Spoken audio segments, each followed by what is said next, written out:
All right, hey guys, thanks for checking in. Brad Lancaster here with my wonderful wife, Tiffany, the real estate agent. I'm just here to help make sure she stays on track as we're talking about the 6 steps to start the home buying process. I've been buying and selling houses for over 20 years.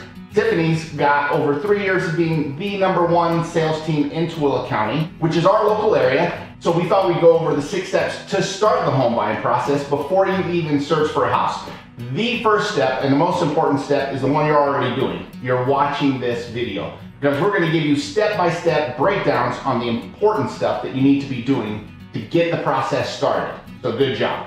Number 2 is find the right realtor. A lot of people think that they can save money by not using a realtor when in fact that's not the case.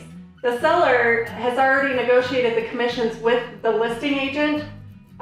Typically, the listing agent is offering half of those commissions to the buying agent. And if there's no buyer's agent, then that means potentially the listing agent could get paid double to just represent their client. And so you've got a listing agent on the other side who's a professional working against somebody who's not a professional handling the deal on their home. Is that right? Yes.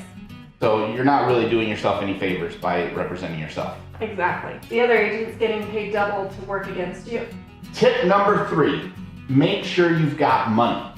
Unless you're a drug dealer, a trust fund baby, or unless you've won the lottery, you're probably going to need a mortgage to be able to get that. There are 3 things that you typically need to get a mortgage: credit, income, and assets.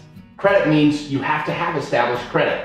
That looks like credit cards or maybe a car payment that you've already started, a car loan. It could even be student loans, but you have to have performed on those.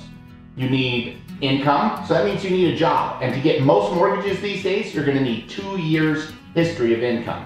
So you're gonna need to be working solidly for the last 2 years. There are some exceptions. If you're a brand new worker because you just started your first job after finishing school, that's okay.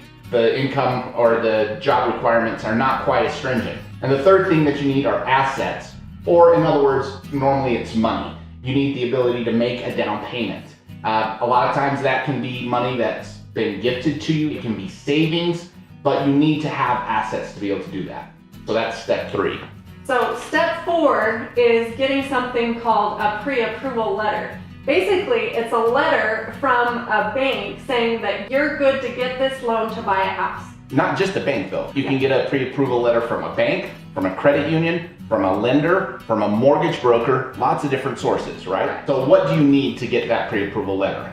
When you find the right lender to work with, you're going to want to make sure that you take them all the correct documents so that they can accurately tell you what you qualify for or what you need to do to start the qualifying process. So you're going to need things like bank statements, W-2s, pay stubs, proof of ID, that sort of thing. Another thing that a lender is going to look at is your debt to income ratio, meaning how much debt you have versus the income that you're bringing in. Okay, step 5, and this is crucial. Don't change anything. Once you begin the process, don't get a new job. Don't go out and pick out at RC Willey your new bedroom or your new kitchen or your new living room set. Don't go out and buy a new car. Also, at your job, unless you check with your lender first, don't take a raise. Make sure you double check and make sure that's okay. And definitely do not lose your job. Lenders want to understand that you are secure. And too much variation is going to scare them. What they're using all this information for is to decide who you are and your ability to pay loans back. Tip number 6, watch our next video on finding the perfect house. There's a lot that goes into it, and if you want to find out exactly what that is, watch us on the next video. Okay, so make sure to check us out on UtahTrueAgency.com. Follow us on Facebook, Instagram, Twitter. We'll be making weekly blog posts. If you have any questions, make sure to post them here. If you liked this and you found this information useful, give us a thumbs up. If you thought it was bad, give us a thumbs down and tell us why. And if you like this video a lot, please share it with your friends. Thanks, guys.